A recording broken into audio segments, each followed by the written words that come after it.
Prince Institute, Shorthand Dictation, 80 words per minute, exercise 456. Your dictation will be start within 10 seconds.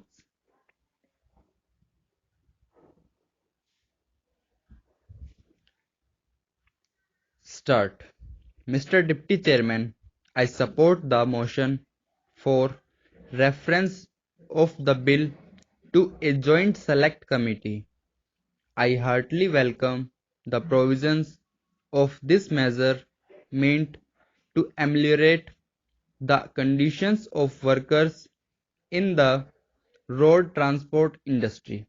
This industry has tremendously increased in recent times, so much so that even railways are afraid of competition from road transport in carrying goods and passengers for long distances.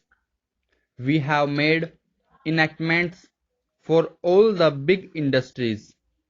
We have got separate legislation for plantations, for coal, and for others to protect the wages and to provide good working conditions to the workers employed in those industries. Because of the expanding nature of this industry, this bill was necessary and is most welcome. While welcoming this measure, I would like to make some observations on the clauses for the consideration of the Joint Select Committee.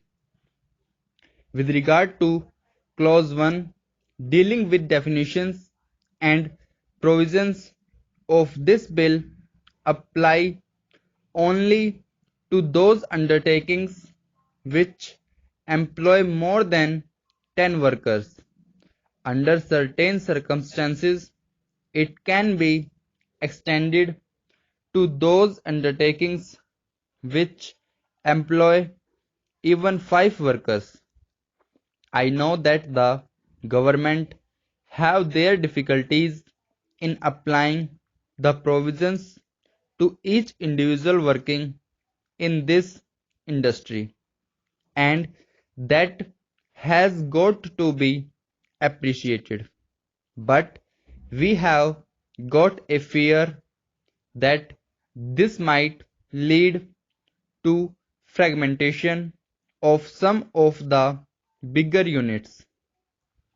We have got before the House a bill to amend the Plantations Labour Act brought before the House only for making a provision to check fragmentation of tea gardens, so that tendency is there, the tendency to break law even among the big ones.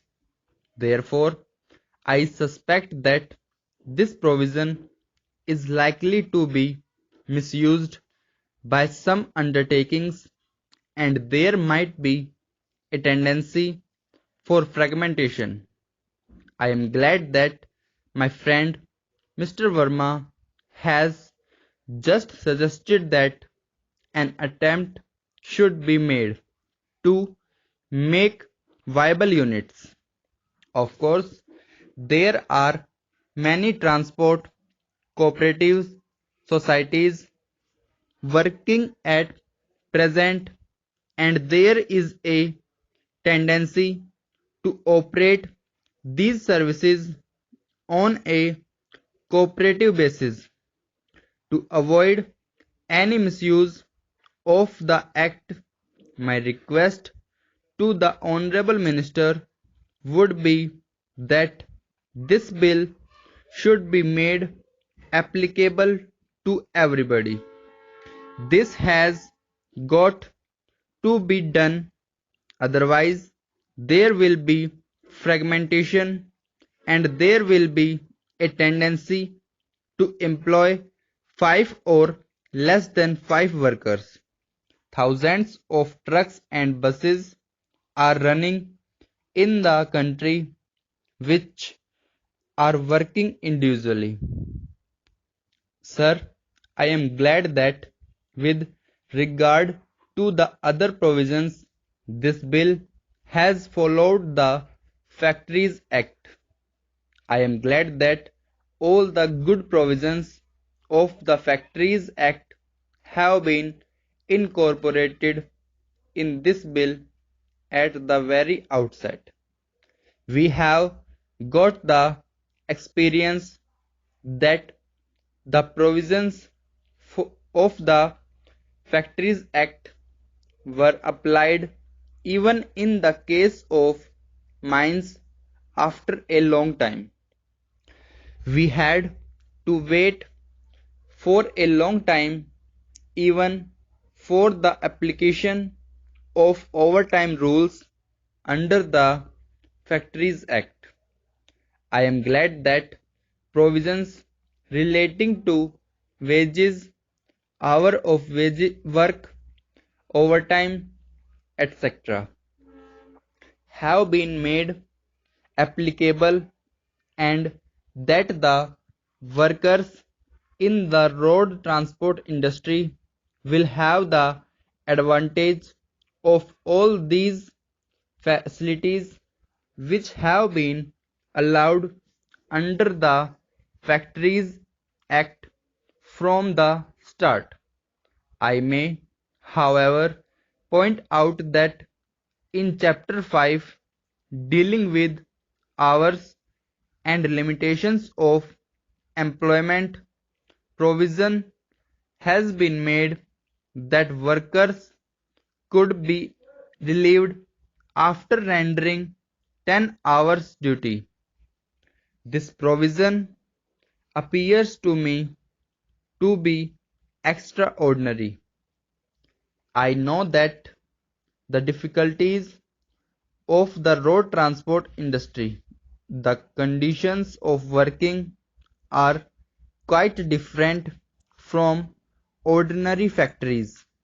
They have to work all the 24 hours and it is very difficult to stipulate anything so far as hours of work are concerned.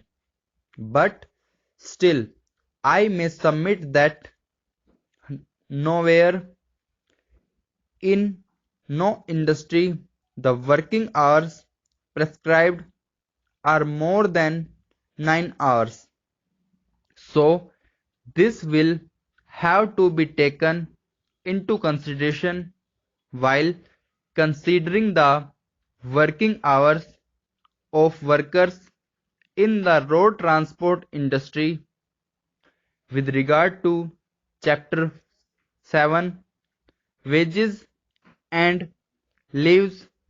I am glad that provisions for overtime has been made in accordance with the Factories Act.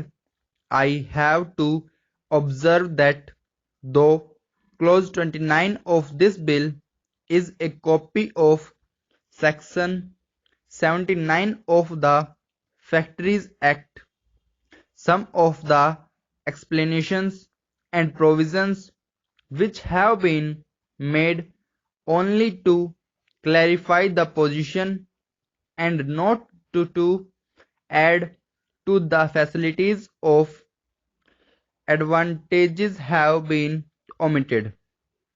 The provisions are about the system of estimates of wages, etc. Those provisions may also be included in the present bill.